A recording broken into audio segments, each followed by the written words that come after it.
Talk and Power, your motorsport and motoring radio show. Now on 88.5 FM, The Valley Comes Alive. And podcasting across iTunes and talkandpower.com.au. All right, welcome to episode 165 of the Talk and Power podcast. A little bit of a different layout for this episode here. We're doing it live from Johnny Benzine Detailing Workshop here. Johnny, thanks for having us along here. It's great to have you here. Yeah, so a little bit different. So if you're listening to us as a podcast, and I'm sure lots of people are, I urge you to head back to our YouTube channel and also our go to our website and watch the video as well. We have a couple of great guests with us for this podcast. Craig Marsland, thank you for joining us, Craig. And we've also got Kim Belcastro over here. Thank you, Nick. We are really looking forward to this episode. We're going to be talking all things Chryslers, I guess you could say, and Chargers and motorsport and lots of different things. Yeah. I think, Craig's a man of many talents, I think. Yeah, he is, and we're going to find out very soon what master of none. Hey, Craig, firstly, you need to thank Kim as well for doing a lot of research for this episode. So, not that it all came from your head, I know that, but you pointed myself in the right and Johnny in the right direction. So, appreciate that. It was great to hear. Now, one of the first things I need to ask you, Craig, I mean, as a 13-year-old back in '66, you said in one of your notes there you were hooked. You watched an around the house race. Talk us through what you saw on that day and how you came to this. You were hooked. From a young age, I was always interested in cars, motorbikes, anything mechanical. And it was 1966, on the 27th or 28th of August. It's the day of my birthday. Yep. And my dad, for whatever reason, had said, "You're not going." And of course, that was just like, I'm going. Got up early, cut a lunch, and jumped on the push bike and took off. Had no money, as usual in those days. And got in there early, and I thought, I've got to get in case you have to pay to get in the gate, so to speak. Anyway, I pedalled off, found where the pits were on Floors Road, which was the council yards at the time. And the gates were open and there's a bunch of race cars in there, so I pedalled up the back, parked the bike, and that's where I sat all day in the pits with some pretty amazing cars. So let me get this right. They were racing on Floors Road. You're talking about Geraldton. Floors Road. I know Floors Road really well. So they were racing along Floors Road. That was the start-finish line and where the pits were, and they came to Great Eastern Road, and they turned right and zigzagged up round the hills and up round Ainsworth Street, Bailey Street, and Phelps Street and back onto Floors Road. It was around the houses as the cars did in those days. I didn't know it was there, but I know because, as I said, I know that road. It was a one-off. It was the only one they did in Geraldton. Yep. For whatever reasons, I think it was the last official round the house racing. It became too dangerous. The cars were getting too fast. Accidents were happening. There was no safety like we see today. Mm-hmm. And so that was the end of it. But now we still see around the house racing reenacted at Northam, Albany. Mm-hmm. York used to do a bit, and on from there. Well, there you go. Like I said, I would learn something tonight because I wasn't aware of that being the case.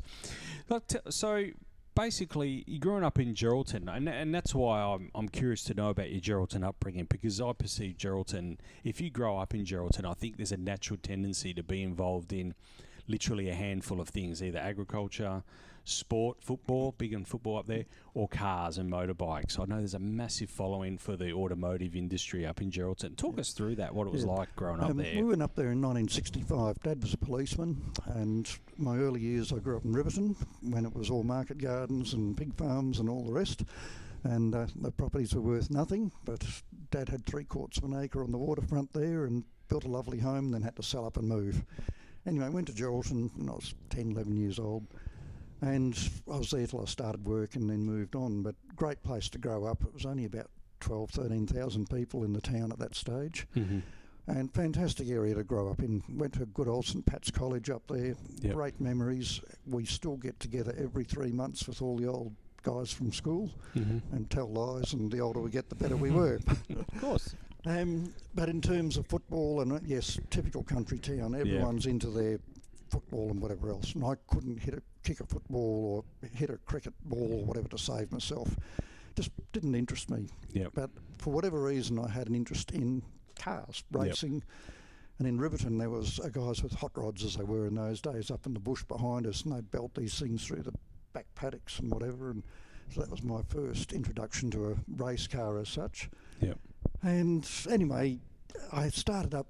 Dad did some favours for people on Meadow Station. They had a bunch of old Lambretta scooters there. Mm-hmm. Would have been the most useless farm bike ever with the little wheels. But anyway, they gave us all these dead scooters, and I, at 13 years of age, pulled them all apart, got one going, and had to bump start it, got it going, and immediately drove it straight through the neighbour's fence. Yeah. Little wheels, and anyway. So I went on from there to motorbikes. That was my thing. Yeah. Built my first little motocross bike out of a BSA Bantam, off bits off the tip and whatever I could scrape up around town. And I started racing motocross when I was 15. It was called Scrambles in those days. Yep. And along with my best mate Gary, we're still mates today, and Gary Fry is another guy motor racing people would know, or motoring people. He's got a very, very nice 34 coupe hot rod and a F350 Ford pickup, tow truck rather. It's has been at the shows anyway. So we're all petrol heads. Yeah. But Gary and myself are motorbike riders.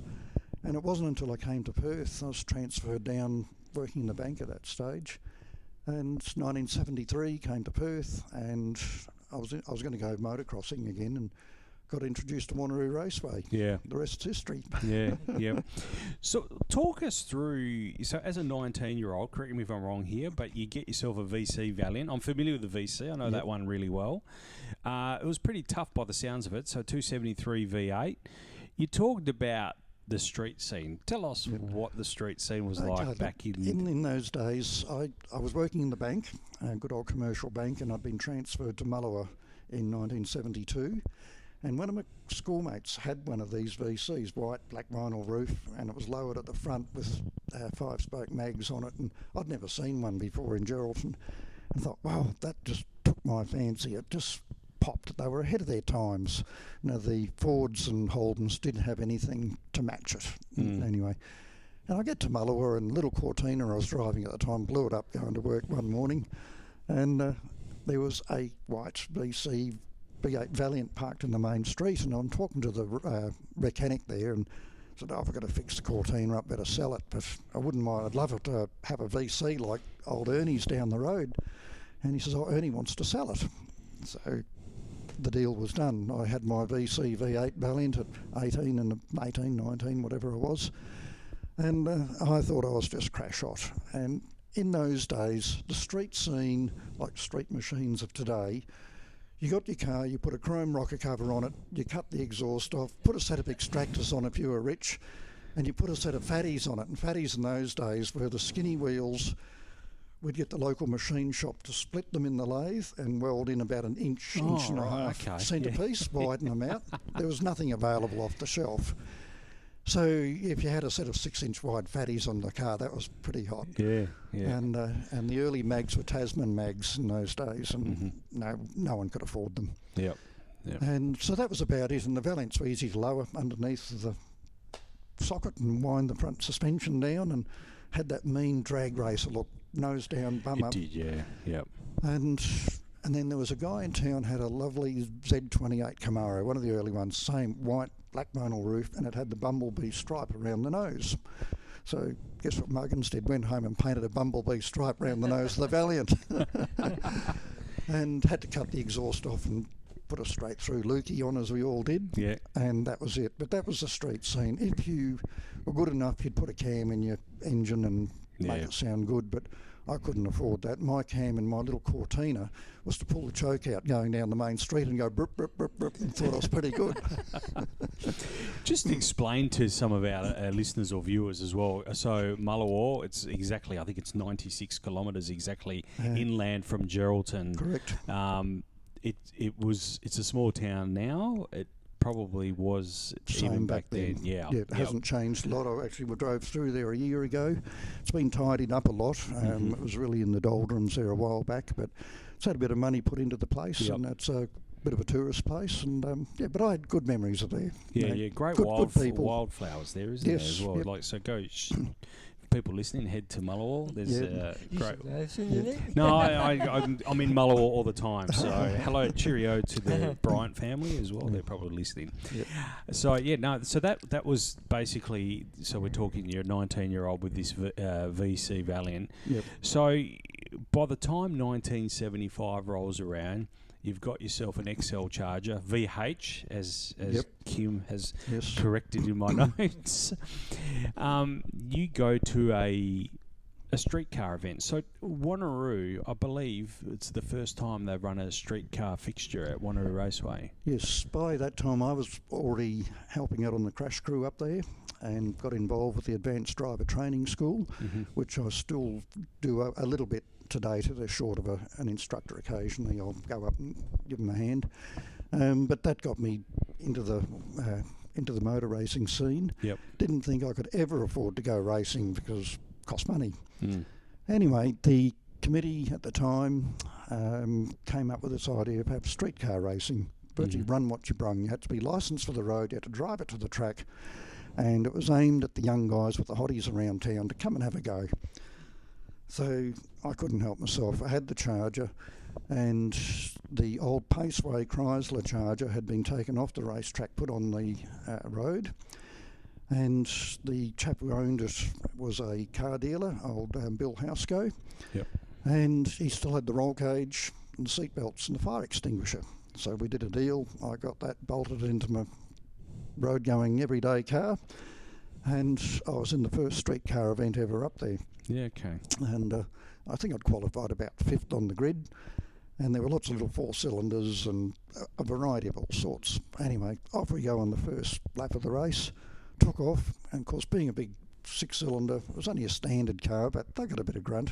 Came round the back straight, and I blew everyone off down the straight. But when I got to the first corner, I found out that standard Valiant brakes and radial tyres and a not-so-competent driver didn't mix. I had the biggest lose in front of the field. Oh, yeah, okay. Yeah, spun out, never touched anyone, thank goodness. Yeah. But the pride was damaged. Yeah, that would have been right in front of McCracken House then. Yes, right on that corner. Yeah, did Yeah. a big lose, spun off onto the infield, and the pride and ego had to go and bury them. And that was the beginning. But wasn't that the whole purpose of the class, I guess, in many ways, for people like yourself to learn the craft of racing? Exactly, to just have a taste. Yeah. And of course I had a taste, and I never looked back. Yeah. I ran that. Sorry, did you have to put the roll cage in the car to race? Yes. You had to put a roll cage. Yeah, you had to have a car. The minimum requirement was a half roll cage, a proper harness, which was only a 3.1 in those days, shoulder straps and a lap belt, and a fire extinguisher. And I did practice on the Saturday, and everyone's making noise, and my car's still got a standard exhaust system on it. And I thought, oh, this is not a race car. They have to look good, they have to sound good, and it didn't sound any good. So I was living in Maylands at the time, and so out there, jacked it up, got the hacksaw out, cut the muffler off, went to the BP garage around the corner, had a rummage through his scrap bin, found a piece of pipe to poke out the side, and drove it from Maylands to Wanneroo on the road with no muffler and the numbers on it. And no, we weren't allowed to have numbers on our cars on the street, so we had to put a big cross through them. Yeah, okay. It's just stupid things. So anyway, and I did that for 3 meetings, and the bug bit, and I built a proper car. Well, that leads us to my next question. So tell me, because then you built your next car, but what was the allure? You've stepped it up into Sports Sedan. Yep. What was the allure? The Sports Sedans in those days were pretty good, and most of them were built by backyarders, and it was virtually open slather on the rules. Yep. There were minimum requirements. They had capacity sizes, wheel sizes. The body, you had to have the original steel shell. The hanging panels, your bonnet, your mudguards, etc. you could do in fiberglass, aluminium, whatever you could afford. But you could gut them, put big wheels on them, put a hot motor in, go and have fun. Yep. So that's what we did. Was it 6 litre maximum back then as well? It was 6 litres if the car came with a 6 litre engine in the first place, like a 351 Falcon. the 350 Chev-powered cars, and the Chryslers had the 340. So, but you had to run them. You could put a V8 into any car, but you were limited to 5 litres if it was not a standard type item. Yeah, okay. Yep. We'll get back to Sports Sedan because I really want to talk about Sports Sedan a bit later. I want to know what your thoughts are there because to me, it's always interested me. So you campaigned the VC in Sports Sedan to start with? Yeah. So how did that go? Slowly. Yeah. Look, it was a good-looking motor car. Did it all myself. Built it in my grandmother's driveway out at Scarborough in an open drive. And then I had a 6-pack motor for it, which I bought in pieces, and it was one that came out of the Housego Paceway car, but it had been, I think it blew up or whatever, but anyway, it was all complete but in pieces. So I had that, didn't know how to put it together, so got put onto Terry LeMay, who was doing Ian Diffen's cars, and so he built the engine. I built all the bodywork, did everything myself with the help of friends doing fiberglassing, Ken Jones, who was still in the club to this day, and Greg Marsland showed me how to paint, and he did the first paint job. And I don't know, it's just bunches of mates on the weekend all jumping in and having a go, and put a big set of nice wheels on it, nice hot wires, which were the in thing at the time. Wished I still had them today. And just had this 6-pack in it, 4-speed box. Nothing special. The diff was what we called a CIG locker, the good old welding rods. Weld up. The only fancy diffs then were Detroit lockers, and they were just out of the budget. Yeah, okay. Yep. So, but look, for what it was, it went real good. Sort of handled all right, but I was learning, and it was okay. Yeah. So talk us straight after that car, then you build yourself, you're getting pretty serious now, so you build yourself a lightweight E49. That car, I think, was sponsored, that's the Southside Chrysler car. Yes. Talk us through that car. I'm really interested to know about that. Well, I bought that when I was still running the VC because the bug had bitten well and truly. I was holding down 3 jobs. My bank job during the day, I was working in Coles supermarket at night, stacking stuff on the shelves till midnight, and then working on the car till 2 and 3 in the morning. Oh, wow. And then weekends or long weekends and holiday times, I was working on a farm up at Walkaway, hay carting and anything to earn $1. Yep. So that's what we did. But I was building this car up knowing that the VC was the next step, had to have a charger. Yep. So got one from the wreckers, not badly damaged, and then was gradually building that up. But things sped up because in the wet one day in the VC, couldn't afford wet weather tyres coming up through the S's. There used to be a big puddle on the right. Yeah, okay. And I found out what happened when you go through puddles on slick tyres. It aquaplaned straight into the fence. Yeah, okay. And smacked the front up. It could have been repaired, but that was just further incentive to finish the new car. Yep. So we got stuck into the new one and developed that over time, and that was a very, very successful race car. Correct me if I'm wrong, that some people refer to that as a Southside Rebel, is that right? Yes, that's correct. Yep. Okay, so it was done up, I seen you sent through some photos, it was very similar to the Dukes of Hazzard car. That was it. Yeah, okay. It came back, I painted it black, yellow and red when I first did it in 79, and then the Southside Rebel thing came up. Ian Diffen's advertising man at the time was Ron Bairstow, and he was his right-hand man. And Ron's son Brett is still involved today with Chryslers. Yep. And I was talking to Ron one day about helping with some sponsorship, and I had some ideas of how to do it, a little bit different. There wasn't much around in those days, especially for club races. Anyway, I'd sat down with Ron, and the Dukes of Hazzard thing was big at the time. Southside Chrysler had the Confederate Army as their advertising gimmick, and we were just chewing the fat, as they say. Anyway, we came up with this idea. Ron said, why don't we do the Southside Rebels, Dukes of Hazards, call it the Southside Rebel, because it tied in with their advertising. And that's what we did. We did a mock-up of it painted bright red, the stars and the stripes and the name, and then I put a proposal together, sent it out to the dealer principal, Barry McLean, I think it was at the time, and he said, come and talk to me.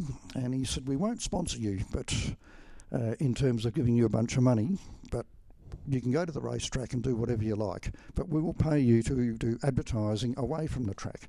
We want the car out here from a Thursday to Saturday every week, out to put out the front. And once a month, we want you to do a major shopping centre display, which I'd proposed anyway because we'd been doing a lot with the Sporting Car Club to promote the racing. So it was only an add-on to what we were already doing. Yeah. So once a month, we'd do a major shopping centre display on a Saturday morning, and the rest of every weekend it was on display at Southside's, which was a challenge. It had to be there at opening time on a Thursday morning, there in Cannington. I was living in Nollamara. So we had to have it on the trailer by the Wednesday night, take it out there, and then be at work by 8 o'clock myself. Wasn't Thursday nights the late night for car yards back then? It was then, yes. It wasn't Wednesday, it is now, but I think back then it was Thursday. Yes, that was right. Yeah, they tried a few different nights to see what would work. So that was the deal, and then we'd close at 1 o'clock on the Saturday, as they still do now, and then you'd take it home. Now, if the car was all good in one piece and behaving itself, which they never do, it was easy. You could drive it on and off the trailer, but a few times it went out there with no engine in it. So we'd have to push it on, and I was sharing a house with Craig Marsland of Speedway fame. And so Greg and the boys, we pushed this rotten thing onto the trailer, and with no motors in them, they're heavy. And then we'd push it into the yard, and the mechanics out at Southside must have hated me having to push this thing in and out of their showroom overnight. But I said to Barry after a while, "Now, how's it going? Now, is it working for you?" He said, "Come with me." It was a Saturday morning, and I had to be there on a Thursday night and Saturday morning with my Stars and Stripes shirt on and talk to people. So anyway, and one Saturday we're out the front. Barry said, "Come with me." And in those days, Albany Highway there was a main road, and there's lots of traffic up and down. And he said, "Look at all the cars, and particularly the buses." And he said, "Look at the heads." And they will go past. They look at they're turning their heads and looking at my yard because your car has made them turn. He said, "I'm happy." But don't you think they had the Chrysler dealers of the day had a knack of doing that? Because if you probably remember, even here in Osborne Park, they put an S series up on the roof for many years. They had a tendency to make people look at their yards by doing that sort of thing. I mean, that S series was up there for a long time. Then it was replaced with a Mitsubishi Magna. It was blue, then red, and So they were in tune with, I guess, marketing back in the day. The marketing in those days was different to what it is now. TV was in its early days, and the newspapers and the media. It was very different. But I guess it coincided also with the TV show was in its infancy as well. Dukes of Hazzard in 80, I think it was done in 1980 or commenced in 79. The Southside Rebel was 1980. And so we put that idea together at the end of 79, so it must have been around that time. The show would have been in its early infancy back then, so I can see its popularity as well because, Friday night everyone watched Dukes. Well, I did. I know I watched Dukes of Hazzard, I used to watch it as well. I can see how that worked. So by this stage, I guess you're fitting some serious aero to the car because the cars you're allowed a lot more flexibility with aero in the sports sedan.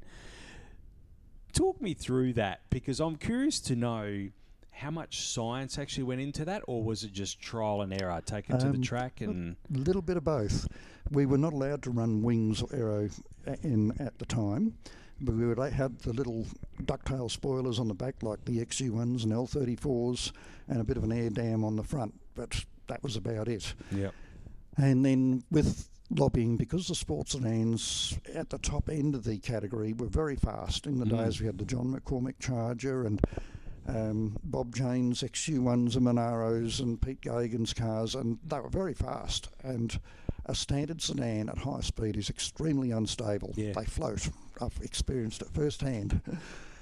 So you've got to do something to hold them on the ground. And our supercars today even talk about the aero. Once you're getting up over about 130 miles an hour in the old days, you need aero and in the corners and everything. So anyhow, the lobbying, we're allowed to run them from about June 1980 onwards. So I used to play with model aeroplanes. They're all still hanging on the wall in my shed to this day, but as a kid. And I understood the core to the wing and the aerodynamics and how they worked, and I'd built umpteen aeroplane wings.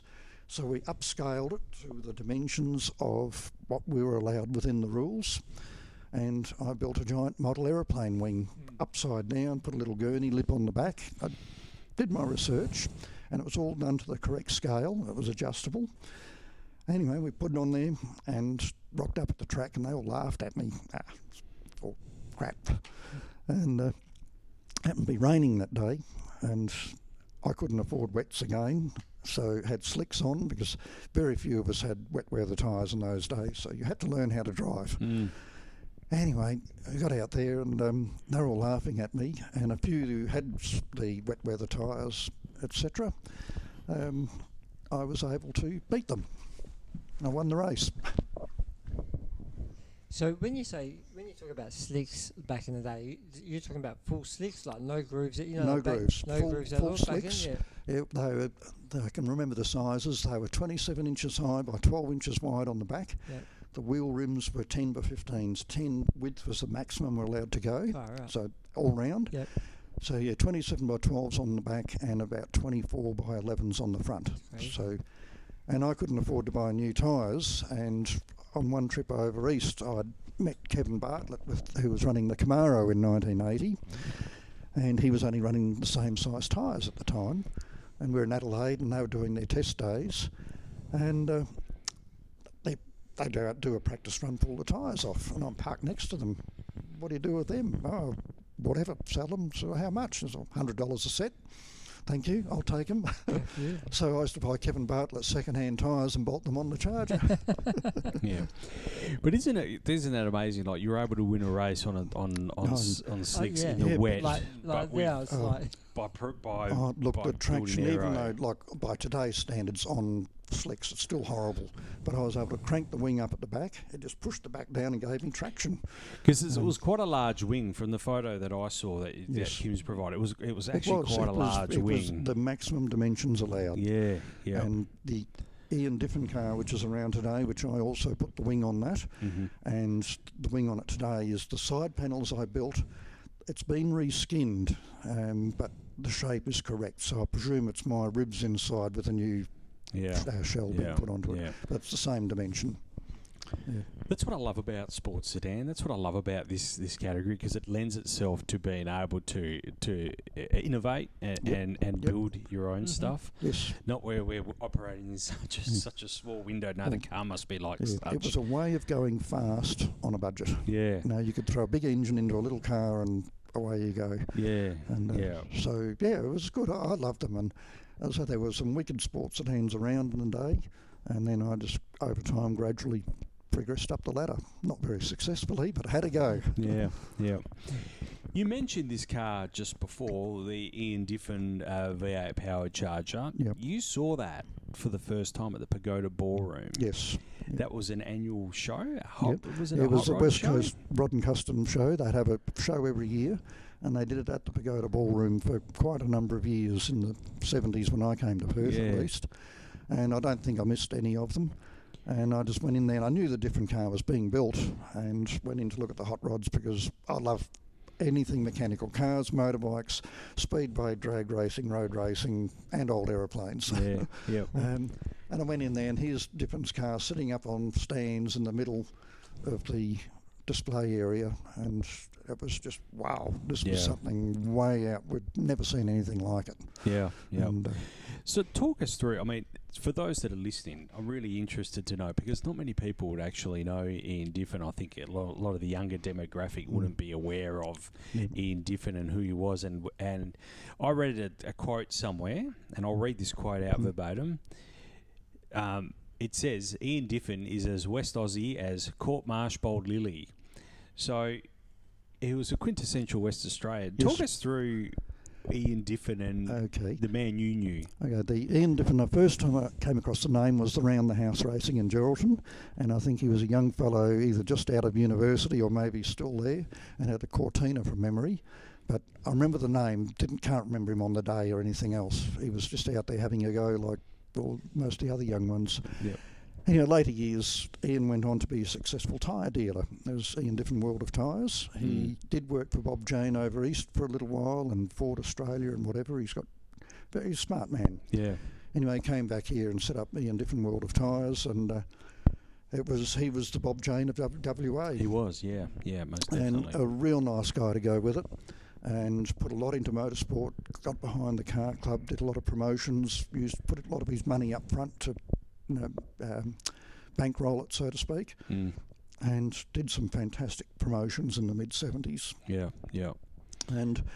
But as a person, really nice guy. He wasn't a loudmouth. He was a driver, a very good driver. Like a lot of us, has to work hard at being a good driver. I wouldn't call Ian a natural type driver, but he was up there. Yeah. He put him in a good car, and he was a very, very capable driver. And he was a winner on the day. Yeah. Yep. Yeah, no, most certainly. You end up buying that car, but before we get to that, I know Kim told me before, but I read it as well, that car, the Ian Diffen car, was originally owned by Doug James. So we have a lot of drag racing fans that listen to our podcast. A lot of people would know Doug James and his son Al James. They were campaigning the Ram Charger at the drags. Yep. I did not know that he owned this vehicle to start with, prior to Ian Diffen. Yeah. Talk us through that, because that's quite a all lineage. I know is I think it was a car in his yard, and for whatever reason they were looking for a six-pack Charger. Yep. They wanted to go racing, and I guess the word was put out, and he had one, so Ian bought it. Yeah. I think I don't know how old it was, might have been a year old or something like that. I think from memory, he might have actually only owned it for 6 to 9 months. Yeah. Before it was went back to Paceways. Yes. And then from Paceways basically passed that on to Ian, I'm not sure. Yeah, there was a link there between the two. I can't remember which one came first, but they were both involved, and now the car was relatively new, and they bought it, and he ran it in 1973. The touring car rules changed, and I think Ian wanted to get into that, and the Chargers had gone really well in 72. They had the 4-speed gearbox by then, and they had all promises there to do better. But unfortunately the supercar blow up of the time, with the media and everything, squashed a lot of it. Chrysler pulled the pin, and there was no more development went into them, which is a shame, because they achieved more in 2 years than what the other ones had done in 10 years. But anyway, that's history. It's all the what-ifs. So Ian bought a Charger to go racing in the new category, Group C, which started in 1973. Modifications were very limited to what you could do to the car, and they were the true production touring cars of the day. Yep. And he built it and he ran it, and I think he was the highest point scorer for a Chrysler that year. But by then they knew that they were outclassed. There was no development gone into them. So everyone, including the Gagan brothers and everyone, they pulled the pin, and that was the end of it, really. Other than club races and whatever, the enthusiasts. So then they thought, well, I've got this car there, what are we going to do with it? And somehow Ian ended up with a V8. That was one of the Chrysler's experimental engines that come out here to try out if they were going to use a V8 to go racing, and I think they had maybe 2 or 3 of them. Anyway, I believe they gave him this engine, and they put it into the Charger and turned it into a sports sedan. Because also at that time the sports sedans were big. There was big dollars over east. The series, I think it was like $50,000 prize money or something. A lot of money. So they threw the 340 up the front with a Holly on it, and it went quite good. And then John Goss came over here with his XA sports sedan at the time. It was 73, 74, 73, anyway, thereabouts. And a couple of others, Porsches and whatever, and Peter Brock in the early XU1 V8, I think. And anyway, it was a great day. They all had a good old carve up amongst themselves, and this car was showing good potential. So they got enthused then and put quad Webers on it and moved the engine back, I think, a little bit. Took it to the next level again, and it went a bit better. And then cars like the McCormick Charger appeared, very radical, and well, this was the way forward. So then Ian obviously spoke to Terry LeMay, who was his mechanic all the way through, and Jamie Gard, who was another engineer locally, had built Formula 5000s, big sports cars, competent engineer. Phil Bartz, who started off as an apprentice at Paceways, was involved in mechanicking for race cars, and John Haggerty to a lesser extent, and they put their heads together and came up with this radical machine, which was really built to beat the McCormick car. One of the key things there is that the McCormick car, I believe, had a mid-mounted engine. Yes. So Yep. Under the rules, did the same. you were allowed to move the engine back to the midway point in the car. So the back of the block was not allowed to go past the centre line. And aimed at getting the weight distribution 50-50 or whatever they thought was the in thing at the time. Yeah. The gearbox had to remain up front. The suspension was free, whether you put in a live axle or independent suspension, do as you like. The body had to remain, the silhouette had to remain the same. You had to retain most of the steel body, but you could cut floors out and build whatever thing. I think some of the suspension pickup points in the early days had to remain the same. Because if you look at the Diffen car today, where the front pickup points are on that, it's roughly where the top wishbones would have been. So you end up racing. How did you end up with with this particular car? Well, after Ian had finished with it, the car when it went was very, very fast. It had all the potential there, but because I'd persevered with the 340 engine to match the 350 Chevs and Falcons at the time, the cylinder heads weren't developed to the stage where they are today. They were very difficult. They had to do major reworkings on the ports. Lots of welding and all sorts of things were done to them, and they were fragile. It was very hard to keep head gaskets in them, and when it went, it was very fast. It had just under 500 horsepower at the flywheel in the day, which was as good as it got. Today, road cars, that's nothing. But the average touring car of the day had about 400 and a bit, and that was good. But anyhow, this thing had gone 500. And had all the goodies in it. It was a Trans Am-based engine, roller cams and gear drives and dry sumped, mechanical fuel injection on it. It was state of the art, and you couldn't buy better. And so with the freedoms allowed, they had this independent front suspension built. It was called a rising rate suspension, which was Formula 1 type technology from the time. And that's Jamie Gard's doings. Had independent rear end on it, which is not in it today. But when Brian Smith bought the car after Ian sold it, it wasn't in his budget to buy the rear end. It was an expensive rear end. So it ended up with a Ford 9-inch in it, like most things back then and the same now. And it did the job. But when it went, it was fast, but it was fragile. And so Ian gave up on it. No, he wanted to go racing. He wanted to win. Time was marching on. The opportunity came to buy Bob Jane's XU1 V8 Tirana, which had a history of its own. So Ian bought that, and off he went, and he was up the pointy end of the field and had fun. So the Charger got sold. Smithy bought it. They detuned it a little bit. Phil Bartz was still the mechanic, got it going. Brian won a state championship with it and did quite well, but still had its quirky handling problems, and it never got fully sorted. And then Brian, being the good driver that he is, was offered a drive with Basil Ricciardello, their Sports Sedan. So the Charger was put in mothballs, put on the market. And Muggins came along, had fond memories of this car, and my six-pack had been going well. The sponsorship with Chrysler had finished because they became Mitsubishi dealers in 81. So they were happy to remain as a secondary sponsor, but we couldn't be the Chrysler thing anymore. So Pizza Hut, I was helping out Phil Myers at the time, who was sponsored by Pizza Hut down the Speedway, and they happened to see my car in the garage and it wasn't racing, and why isn't it out there? Well, no money. Simple. And they said, well, you haven't come and spoken to us, have you? Because I knew the managers there, but they didn't realise that car was me. And so I'd seen it on display and around the shopping centres. So we did a deal with Pizza Hut, then it became the Pizza Hut Charger, and Southside's were secondary sponsors. And so did very well with that. We won a lot with it. In 80 and 81, won the six-cylinder series, won the Twin State Challenge over East, came second in the 300 endurance race 2 years in a row. So we were up there and beat a few V8s, which was a real thrill when they all laughed at me for building a Chrysler. and then I had to have the different car. Pizza Hut wanted me to be in an outright winning car in a V8, and I had an opportunity to buy a very nice V8 Wanneroo, but similar price to the Charger, but had to have the Charger, didn't I? I just couldn't help myself.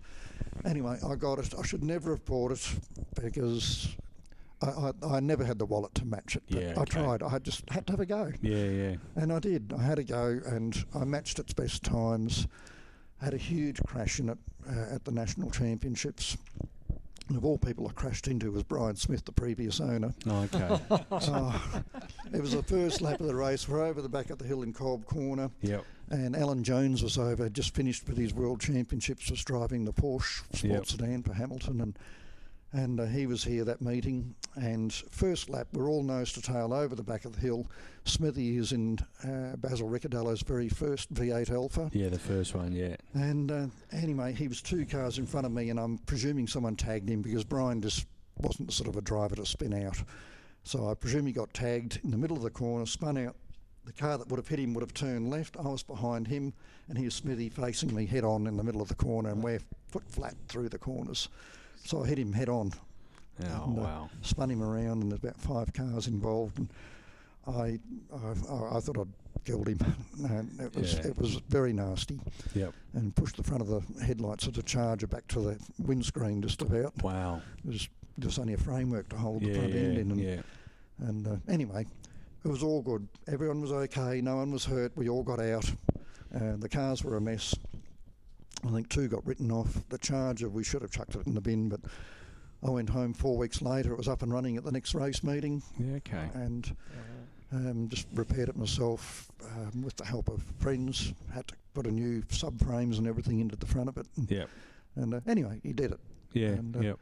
Anyway, we got there, and I got there on the Sunday morning, and it started overheating or something. And I don't lose my temper. I'm not an aggro type person. Anyway, I did my lolly with it after all the work and all the big repair job, and this thing played up. And I went out in the next race, and I was like, you piece of crap. And I just gave it everything that it had. We used to rev it to 7,000, could go more, but 7 was my limit because it cost dollars to go over it. Anyway, you'd take it to 7.8 comfortably. Anyway, I did, and the engine just changed. It came to life. It was just a sound to this day I've never experienced since. And I did its best times ever, and that was it. Fantastic. Imagine listening to 7.8. Yeah, I know, 7.8, and it's right there. Well, and the thing is, it's alongside you. It's solid mounted, big aluminium panel. There's no rubber mounts in the car. Everything is solid. You feel every little vibration through it. And when with the roller cam and all that mechanical noise, and no mufflers in those days, 2 4-inch or 3-inch drain pipes out each side, it was a beast. It was angry motor car. What about heat? Oh, hey, it was hot. Didn't care. You just ignored it. And we only did sprint racing. There were no real long distance races. But it was hot because all the extractors were right alongside your left leg. And we had a big, about a 3/8 inch aluminium scatter shield plate down there. But if it hung a leg out of bed, hopefully it stopped it going any further. Same thing, Gisbergen might not like that. No, he wouldn't like doesn't that. like the heat in the car. No. Well, the new cars are even worse because they have the windows up and for the streamlining and all of that sort of thing, aerodynamics. And even though the engine's in front of them. Yeah, but these guys have got cool suits, they've got ventilation. They're wusses. Before we move off that car, Kim, I want to talk to you just briefly. You and Craig were kind of instrumental in retrieving the original compliance plate of that vehicle. Talk us through that. Correct. Yes, accidentally retrieving it. Obviously, it was known where it was, but not to the then owner of the car, Shane Anderson. Phil Bartz had made contact with the Charger Club and was interested in seeing the car again, and we arranged a time with Phil and Shane to get together, and I tagged along essentially to take some photos for an upcoming story that the late Gary Bridger was putting together for Australian Muscle Car magazine.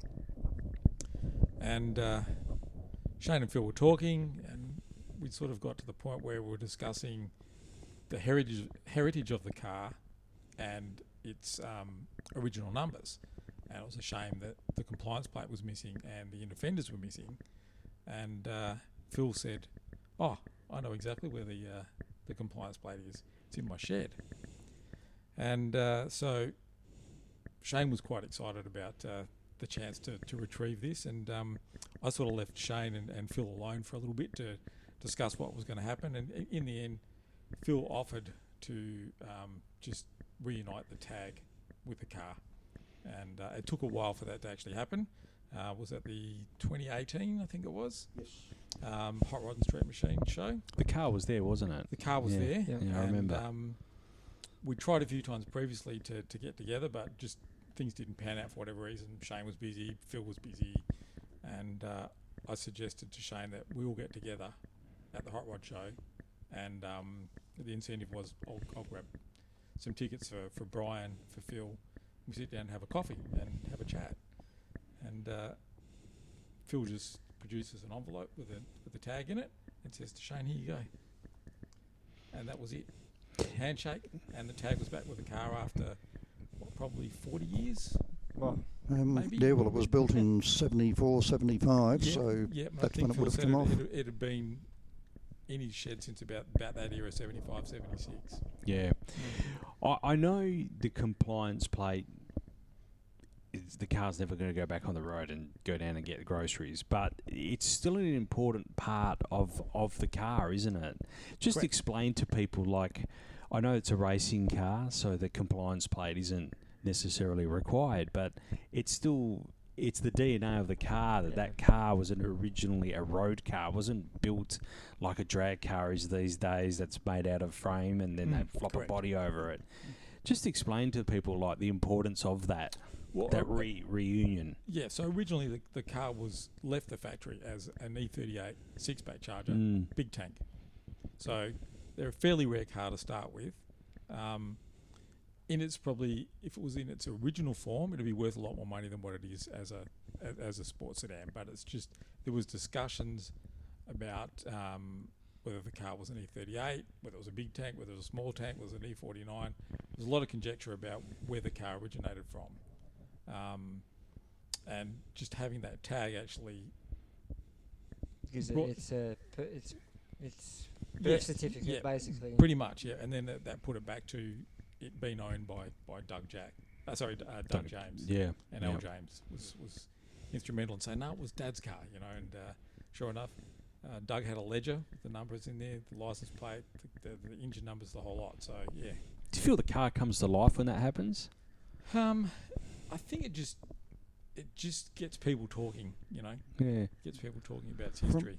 From a motor racing perspective, because there's now historic racing and sports sedans is a class that the historics are coming together now, as some of the other categories have over the years. And if you want to go racing with an historic car, you've got to be able to prove its history. Yep. And whether it's chassis numbers, build plates, whatever, it's an open wheel or whatever it is, because there are unscrupulous people out there today who like to pass something off as being an original and it's not. And motor racing in particular, there's some very, very desirable cars out there.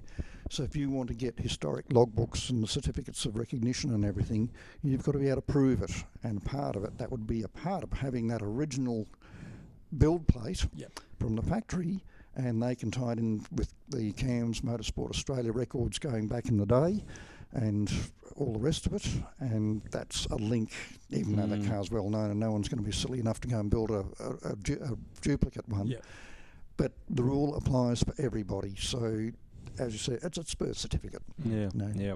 So, yeah. We'll talk about that process shortly, because I know you've gone through that with the car that you've built, but we'll talk about that in a minute. I just want to touch on one more famous car, and this is the one that really interests me as well, the John McCormick Ansett car. So you were really privileged enough, or worked hard enough to actually drive both probably most famous sports sedan Chargers in the field back in the day. So one was the Diffen one and one was the Ansett car. Talk us through. I know they're two different cars, but were there any similarities between the two, or were they complete different beasts? They're both very similar. Mid-engine. When I had the Charger, I bought it to get the mechanicals out of it, the McCormick car. Yep. Because this was a few years after the Diffen car, and I had to sort of recoup the bank balance. And anyway, I was building a new sports sedan. It was going to be an XJS Jaguar, and I needed running gear. And like a lot of those cars that were built, we chopped up old Formula 5000s and whatever you could get your hands on, because no one wanted them back then. You know, just get whatever you could. One of the Elfins that Tim Slako had ended up being in Basil Riccardello's first GTV Alpha, I think it is, the first body shape he's got now. Yep. So that was an Elfin, got chopped up to get the running gear out of that. So they had Hewland gearboxes and diffs in them, and the McCormick's car was based on Elfin running gear as well, because he ran Elfin Formula 5000s. And the car by the 1987, I bought that car. It was tired. It had been racing pretty well right through from about 74 onwards. John had it for a few years, and Tony Edmondson had it. Both John and Tony had some pretty decent crashes in it.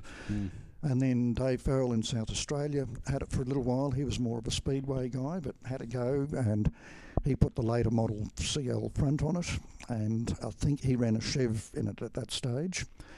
And then when he'd finished with it, Peter Finch, who was another well-known driver of the day, bought it, and he put a Holden motor back into it, because McCormick had a Repco Formula 5000 Holden engine in it, so 5 litres because of the rules.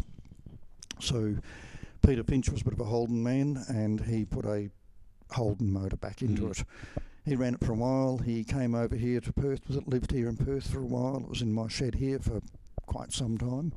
And Dick Ward, who was another well-known sports sedan racer and motorsport person in WA, organised a group of cars to go to Malaysia every year to go racing. So they'd take a dozen cars up there in containers, and Finch took the Charger up there and did quite well, but again the monsoonal rains had lots of wet weather, and he tipped it on its side, I think, at one stage. I don't think it went right over, but had another whack, and by the time he came back, he'd sort of finished with it, and it was an old car. It was worn out, and there was no motor in it, so I just bought it to get the running gear out of it. And I did put a Chev in, and it ran it for 1 year, just to help make up the local numbers until I was ready to pull it apart. So we did that, and then I pulled it apart, built my new car, but the body of it, it was worth nothing. But we couldn't just throw it down the tip. And Don Behetz, who's another Charger person and historic type person, we were mates, and I sold it to him for the grand sum of $1,000 for the shell. He just wanted it to have it as an ornament. He was going to paint it up as it used to look and put it in the corner of his workshop. And but we saved everything I never used in the new car. Every last bracket, nut and bolt, we put it in a big wooden box. And even for some time afterwards, I'd find another part. Don got another bit, and for 25 plus years, Don just kept it. Wow. And then my the Jaguar I built with all the running gear in it, I then hit on hard times when Mr. Keating gave us the recession that we had to have all those years ago. Had a young family, so the race cars had to go. You've got to sell stuff to survive. So it went off over east to auction and disappeared. And then years later, Mark Trenoweth, who owns John McCormick's Jaguar Sports Sedan, the one he built to follow on from the Charger, he's owned that forever, still owns it today. And when I was building my car, Mark helped me with building mine. And John McCormick was very good. I was able to ring him up and talk to him, and he was very helpful. And Mark was brilliant. And we got camshafts done for me and body panels and Kevlar stuff, and we became good mates. And when Mark used to come over here to race, he'd stay with me and his crew. That was back in the 80s.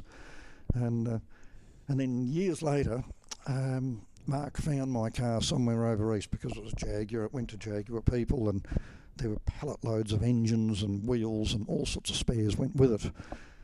So I think people bought it to rattle the bits and put it onto other things. Anyway, Mark found the chassis and the rolling chassis in the body, and he bought it. Didn't say anything to anyone for a long time, and then eventually he said to Don, well, Don, I've got the running gear, you've got the car, or the body, one of us has got to restore it. So they came to an arrangement that Mark was perhaps in the best position to do so, and the rest's history. Wow. But getting back to your original question of driving the two cars, very similar. Both state-of-the-art, open-wheeler suspension, mid-engined. The McCormick car was more forgiving, it was more sorted, and it was a nice car. The Diffen car was a handful, but the thrill, they were same but different, if that makes sense. Yeah. They were both awesome motor cars. I would have either of them back today with a truckload of money to do the things that we couldn't do back then. Yeah. And yeah, they were just mind-blowing motor cars. They were the cars of the era. Same as you jumped into a modern car today, they'd blow your mind. Yeah. But yeah, both of them were equally good. One was a success, the other was essentially a failure, but not for the lack of trying. It was just the technology wasn't there. Yeah. And typical race cars, Formula Ones, you're pushing the edges of technology all the time. Yeah. And some win and succeed, some don't. Yeah. But that's nothing against the people or whatever. It's just how it goes. Yeah. Yeah.